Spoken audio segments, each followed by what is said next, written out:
je suis là dans le cadre de l'atelier de validation du plan système de gestion de la forêt communautaire d'Agopo et de sa charte de gestion. En tant que service technique, il était quand même important que je sois là, n'est-ce pas, pour voir des aspects techniques liés à cette forêt. Étant donné qu'aujourd'hui l'État encourage la création de forêts communautaires et la communauté, n'est-ce pas, a eu la bonne volonté d'ériger une partie de ce qu'est en forêt communautaire avec l'appui actuel de l'ONG ADHD. Donc il est quand même important d'accompagner ce processus dans la mesure où aujourd'hui ça va dans le sens droit de la politique du gouvernement, le reboisement, la protection des ressources naturelles, l'extension de nos couverts forestiers à travers l'enrichissement, n'est-ce pas, le reboisement et l'extension communautaire. Et donc je suis là, je suis vraiment ému. J'ai vu l'engagement, la détermination de cette communauté d'Agopo. Dans un premier temps, une communauté qui s'est engagée, n'est-ce pas, qui a décidé d'elle-même, pendant que la question foncière devient très compliquée de nos jours, cette communauté s'est résolument engagée à ériger une partie de cette terre en forêt communautaire. On ne peut, en tant qu'acteur de l'État, un service technique, accompagner cela. Au fait, l'atelier était vraiment intéressant.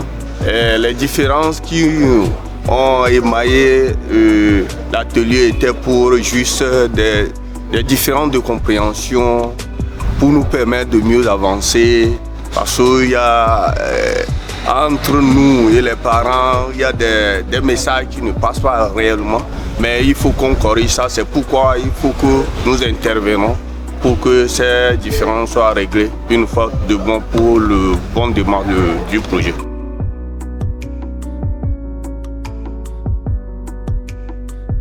Nous avons des visions par rapport à ça. Parce que par rapport au tourisme, je suis un entrepreneur de formation et que ce qui concerne le tourisme était ce qui est intéressant pour moi aussi par rapport à ce projet.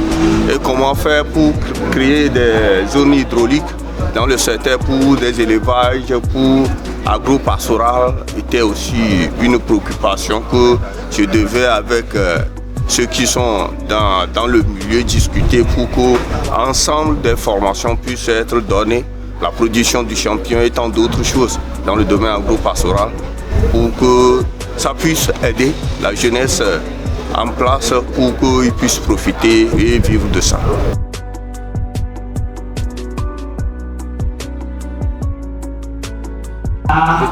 Oui, mais par rapport à ça, nous sommes des humains, nous avons commencé avec ce processus. Le conseil d'abord, c'est d'être en tout cas très regardant avec la communauté, les sensibiliser pour qu'on évite les coupes anarchiques.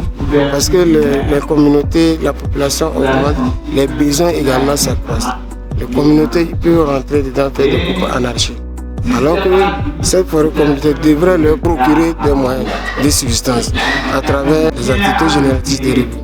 Si les prescriptions contenues dans ces documents de plan de gestion sont respectées, je pense que ça va créer des revenus, ça va amener la communauté à engager beaucoup plus d'efforts pour la bonne marche de cette forêt.